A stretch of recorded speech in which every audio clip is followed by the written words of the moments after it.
A wife is supposed to be a supportive partner to her husband, but if she disobeys, it could lead to divorce. My husband James took my credit card and spent a lot of money while I was busy working. They were enjoying a vacation abroad, and I felt very disrespected. Angry and upset, I started thinking of a way to get back at him. My name is Karen Gillan, and I used to be a famous actress in the United States. I shone brightly in Hollywood, charming people all over the world and making news internationally. My fame was huge. I stopped being in the spotlight when I married James, who used to manage my career. He took great care of everything for me, from my health to my personal life. Now, we run several fashion stores together. I stepped away from fame when I was 23, even though I was very popular at the time. This decision caused a lot of media attention and disappointed my fans, who begged me not to leave. There were a lot of rumors and stories in the newspapers. Despite all this, James and I married happily, and everyone supported us. Just before I retired, I started my own fashion brand, and now James works for me in finance while I lead our business. Life seemed perfect, but recently James has been acting odd. He seems tired and down all the time. I asked him if something was wrong at work, knowing he tends to keep his problems to himself. I often checked on James because he's not the type to talk about his problems. He waits for me to help him out. Even though it was a bit hard for me, I didn't mind because he had dealt with my difficult situations in the past. I always appreciated his help more than I got annoyed. One day, James suddenly said, "I'm sick of just following your orders." His words surprised me. I had no idea he felt that way. James sometimes said harsh things when he was stressed from work. He tried to act strong there, so he probably felt he couldn't express his frustration anywhere else. I remembered how I used to snap at him when I was an actress, so I could understand his feelings. But still, his words shocked me, and I found myself shaking. I've been holding back. Karen is always busy, and I'm just there to support her, he continued. Even though James earns well, he's still an employee at our company, and I earn more than him. But I never thought that who earns more should matter in our marriage. His complaints really threw me off. Even when you come home, you're all about work. When we go shopping, you just buy whatever you want. How do you think that makes me feel? He said. Despite how things looked, he'd been very patient. Why can't you be more considerate? He asked, looking unhappy. Honestly, his words annoyed me. Our home is mostly supported by my income. His salary is for him to enjoy, and I've always seen that as my way of thanking him for all he has done and supported me with. There were times when he financially supported me when we had less. I wanted to make it up to him for all the personal time he gave up for me until I retired. It hurt to hear him sound so ungrateful. The things I buy are from the savings I manage. If anyone is making sacrifices, it's me. This thought made me angry. Karen, you're too free. I want more time off and to travel leisurely, James said. The salary's good since joining the company, but there's just no time. I left showbiz and joined your company to support you, Karen. Don't I deserve more gratitude? Stop putting your own time first and give me a break. When I retired from showbiz, James continued working as a manager. But once my business started doing well, he wanted to work with me. He said, "If I join the company and stay by your side, Karen, you won't be lonely. I want to be there for you." I wanted to spend time with him, so I let him join. I never asked him to, so I don't understand why he's treating me like this now. Is this life not enough for him? Isn't he being too selfish? While I was thinking this, James made a request that felt like he was adding insult to injury. He said, "My parents' 62th birthday is coming up. Can I take 3 weeks off to celebrate? I want to take them on a trip to Australia. They've never been, and I want to show them the tasty food and beautiful sights." I was surprised by his request and felt something was off. Asking for 3 weeks off is a small thing that he could easily have done at work without making a fuss.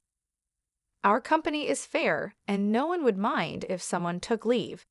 Yet he chose to make it a big deal and negotiate directly with me. I felt something wasn't right, but these were just suspicions, nothing solid. Trying to keep my cool, I answered, I'm okay with that, but I can't make it this year. There's a crucial fashion show for my models, and I need to prepare for the London collection. My schedule just doesn't allow it. Can you ask if next year would work? I can adjust my schedule then. As a daughter-in-law, I'm expected to attend my in-laws' 62 birthday celebration. However, our company has 2 big events this year, leaving no room for personal travel. I tried to negotiate a different date, but James refused with a smile, saying, It's fine, we'll just celebrate with my side of the family. I want to spend some quality family time. Being the accountant, my absence for a week won't really disrupt work, right? James's words about wanting to spend time just with his family really hurt me. He suggested that I was a nuisance, and that cut deep. So, how about it? I deserve some free time too, right? James often speaks without thinking. He's not mean, just sometimes careless. That's one of his faults, but I chose him as my life partner, knowing no one is perfect. However, I can't accept how he's speaking to me now, even if he doesn't mean it. Why do I have to be spoken to like this? Doesn't he care about me? Hey Karen, are you listening to me? I owe a lot to James's parents. Though I can't often visit because of work, they always treat me like their own child and praise my work. We're so happy to have such a wonderful daughter, his mother said when I married into the family, and his father celebrated our marriage with joy. It's their 62 celebration, and I understand wanting to celebrate it this year, but how can I agree happily after being spoken to like that? It doesn't matter to me. Take 1 week or 2. Do as you like. I couldn't hold back my anger and showed it openly. This probably upset James. He stood up, visibly upset, and left the living room without a word. We've been sleeping in separate bedrooms because of work, and from that day until his trip, we didn't see each other at all. Is that really true? Isn't your husband being too harsh? My secretary, noticing my unusual demeanor the day James left for his trip, pressed me for details. She's an exceptional talent and has been supporting me since I started managing the company. As women, we often see eye to eye, and sometimes she's even more reliable than my husband. She's quick-witted yet caring, always there to support me when I'm down or about to make a mistake. I think of her like family. She looks up to me like a real sister, and I often share my thoughts with her. Her advice is wise beyond her years and always helpful. This time, she noticed something was wrong and kindly asked me about it. At first, I hesitated to open up, but then I realized that keeping it in could affect my work. I decided to tell her everything that had happened up to today. She looked really angry when I told her. If I were you, I'd have given him a piece of my mind. You've been too soft on your husband, boss. I get that you love him, but you can't let him walk all over you, she said. Her straightforward advice really hit me. In an environment where everyone usually hesitates to speak up, she's the only one who treats me as an equal. I truly value this openness and comfort. Being in a higher position often means showing more humility and restraint, and having someone who can confront me directly like she does is really precious. You're right. What should I do? I asked her. You can call him, right? Why not talk afterward today? Don't worry about spoiling his trip. If things keep going like this, you might be headed for divorce, she continued, pressing the point like an older sister. I had no choice but to agree with her suggestion. I decided to call him right after work. He's in Australia, and there's about a 14-hour time difference from the US. For example, if it's 6:00 p.m. here, it's 8:00 a.m. there, about the time they would finish their breakfast. I had sent him an email in advance to let him know I needed to talk, so he should be expecting my call. I called thinking he'd surely answer, but he didn't pick up. Maybe he's still enjoying himself with everyone. I'll try calling again later. I tried calling every 50 minutes, but still no answer. Worried, I contacted my mother-in-law to check on him. "Hello, Karen. You must be tired. I'm sorry we went on this trip without you. We told James we'd prefer you'd be with us, but he insisted." I knew from James that his mother used to be a strict teacher, but now she's much gentler and always cares about how busy I am. "Never mind. We're so busy at the company this year I couldn't make time. I'll definitely make it up to you next year, okay?" "Oh, don't worry about it," she replied kindly. "Just having this wonderful trip as a gift from you is more than enough for us." Her words, warm like a smile, seemed strange to me. "Wait, a gift?" I asked, confused by the term. She seemed surprised by my question. "Oh, isn't it? James told us this trip was fully paid for by you since you couldn't join." I couldn't help but shout in surprise over the phone. Realizing I didn't know anything from my reaction, my mother-in-law quickly explained, "Isn't this the trip Karen arranged? James paid for everything with Karen card, so I thought it was from you." The trip included James's parents and his sister's family, 6 people in total. The flight alone cost about $2,000 per person minimum, and with other expenses, it easily exceeded $22,000. It's outrageous to use such a large amount without asking me, especially since I usually cover living expenses. James doesn't gamble or smoke, so his salary should be intact. He definitely earns enough to afford such expenses, yet he didn't. With him not answering my calls, my anger started to boil.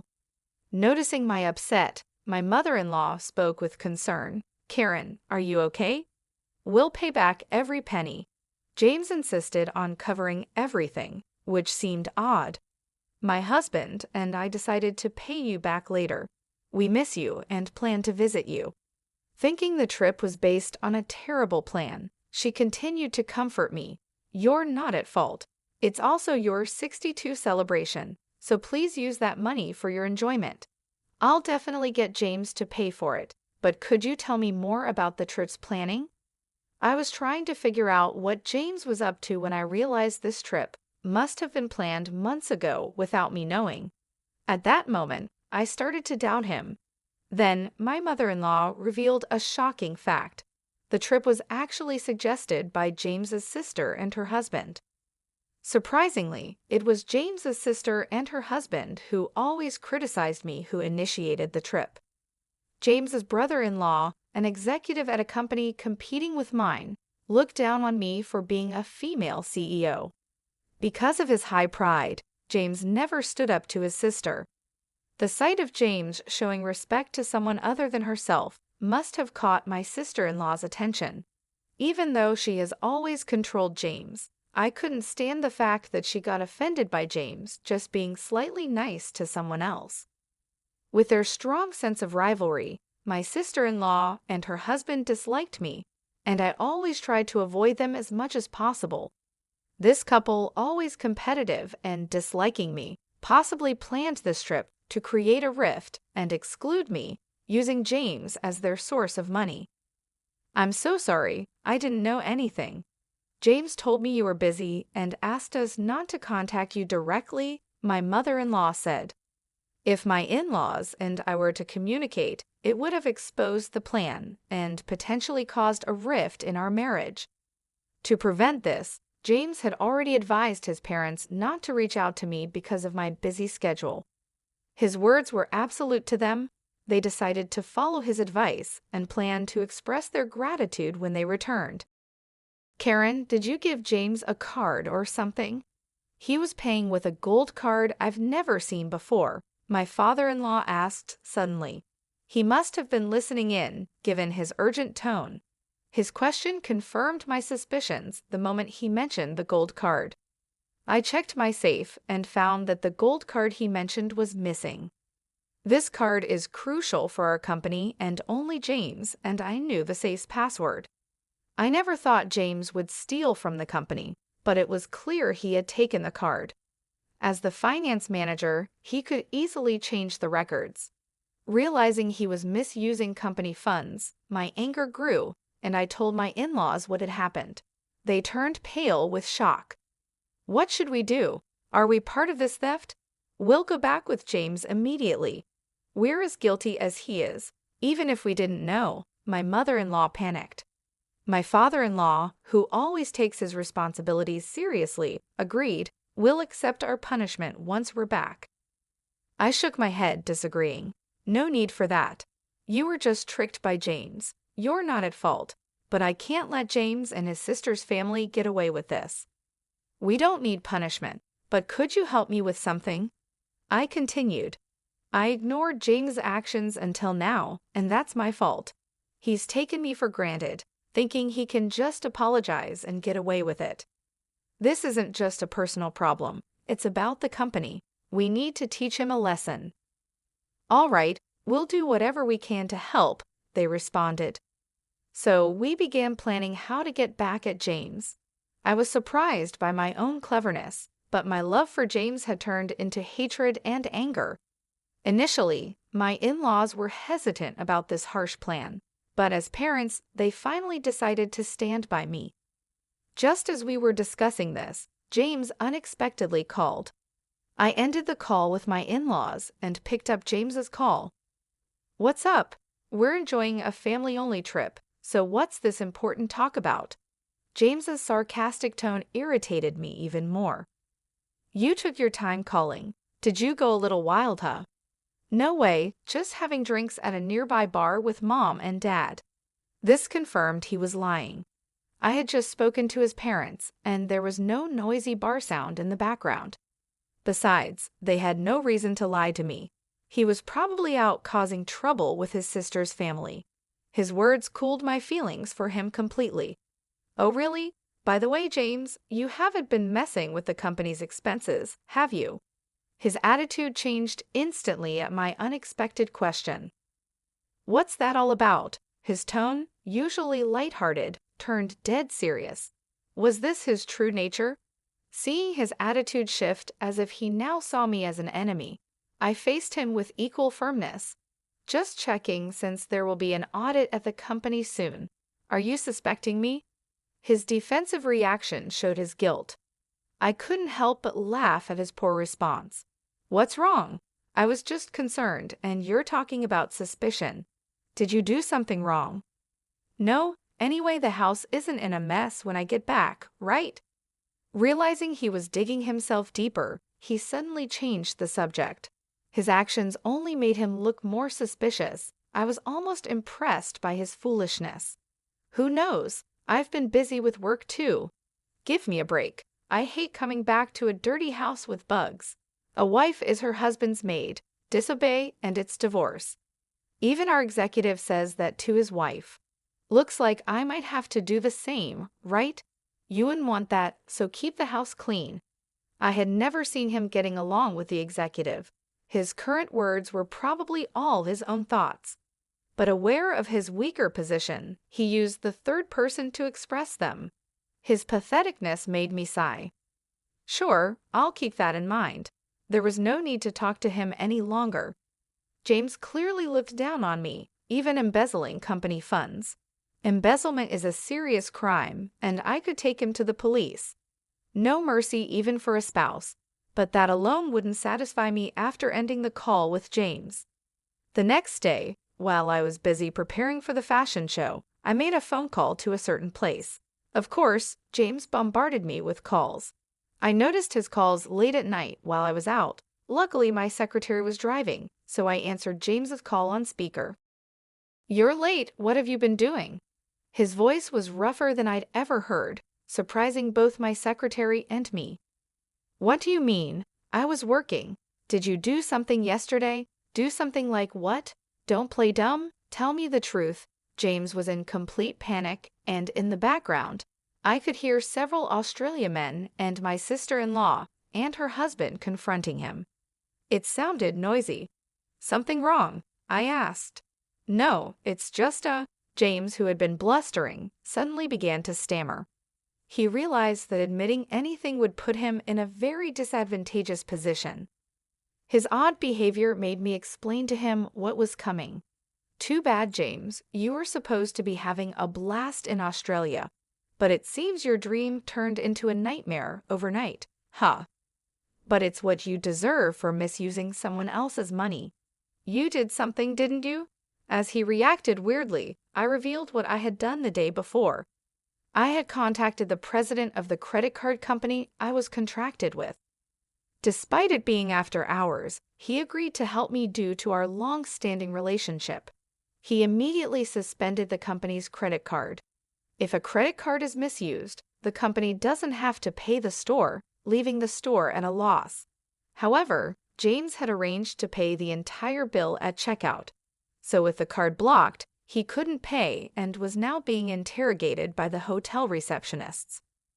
James, Mom and Dad have already checked out. The taxi I reserved for them has left with them, so there's no one coming to pick you up, I said. My sister-in-law, who was cornered, bombarded James, asking what to do next.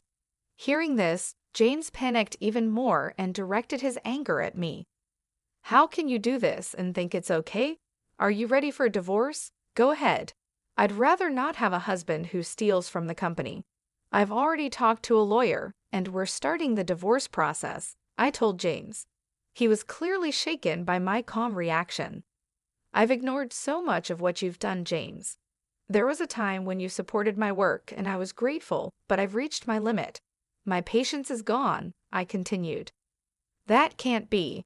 James realized he was in a real crisis and let out a desperate cry. The receptionist kept demanding payment from James and his group, who were now trapped in despair. None of them spoke Australia and were relying on a guide to communicate. Hearing their situation, I suggested switching the call to me. No one there speaks Australia, right? Let me talk to them for you. You're going to help? James sounded relieved, thinking I had changed my mind. Without hesitation, he handed his phone to them. I spoke to the receptionists in Australia, explained the situation, and they understood quickly and seemed cooperative. To ease their worries, I also gave them my contact information, which my secretary noted down. After a friendly chat, they returned the phone to James. What happened? Did you sort it out? James asked. Yes, I've taken care of it. Now it's up to you guys. Really? You're a lifesaver, Karen. I love you, he said, then hurried off, apparently called by the receptionists. James, clueless, ended the call and followed them. Are you sure about this? It probably won't end well, my secretary asked. Perfect, right? It's ideal for them to see hell, I responded. An hour later, as expected, I received a barrage of calls again from James. When I answered the call, James was on the line, his voice full of distress. Karen, what's going on here? What is this place? He cried out and showed me through a video call the image of a slum area in Sydney, Australia. James and his sister's family were there, looking miserable and stripped of their belongings. They had been taken to what's considered the most dangerous place in Australia, which was completely unexpected. When I was talking to the receptionist earlier, he had mentioned he was a big fan and promised to arrange a severe punishment, but I never thought he meant this place. I couldn't help but laugh at their predicament. Lucky you're still alive in Australia's most dangerous place. It's a miracle, really. What? Wait, Karen, what's this about? Explain yourself and come help us right now, James pleaded. Since it was a video call, they could probably hear everything clearly. Behind them, many homeless people were surrounding James and his group, causing chaos. You guys were causing trouble for Karen. You reap what you sow. Time for reflection, added my in-laws, joining the call unexpectedly. Mom, Dad, what are you doing? James was shocked. A friend of Karen flew us back in a private jet. We returned to the U.S., and Karen picked us up. We realized you were trying to set Karen up. We asked her to do as she pleases with you guys, they explained. As they said this, the onlookers behind them started confronting James's sister and her husband. The people living in this rough area were ruthless. If you wore anything valuable, even women were not spared. They raised their voices while on the video call. In such a dangerous neighborhood, it's no surprise they became perfect targets. I addressed the crowd in Australia, loud enough for them to hear, telling them these men had been using my card illegally and had treated me horribly. I encouraged the locals to do as they pleased with James and his group, and they eagerly agreed to give them a hard time. Suddenly, the call ended, probably because someone snatched the phone. After that, James and his group were stuck living in the harsh conditions of the slum, treated poorly by the locals. Without money to return to the U.S., they were essentially trapped abroad. I later confirmed with the hotel receptionist that an acquaintance of his, who is a leader in that slum, had agreed to look after James and his group. In return for his help, I promised to treat him to some good liquor the next time and assured him not to worry. They made a deal to keep James and his group safe from life-threatening situations. In return, I agreed to perform at that hotel, something I hadn't done in a long time. The receptionist mentioned that a live performance video of mine, the only one I ever released, was still his treasure. He invited me to stay at their hotel and sing for them, promising VIP treatment.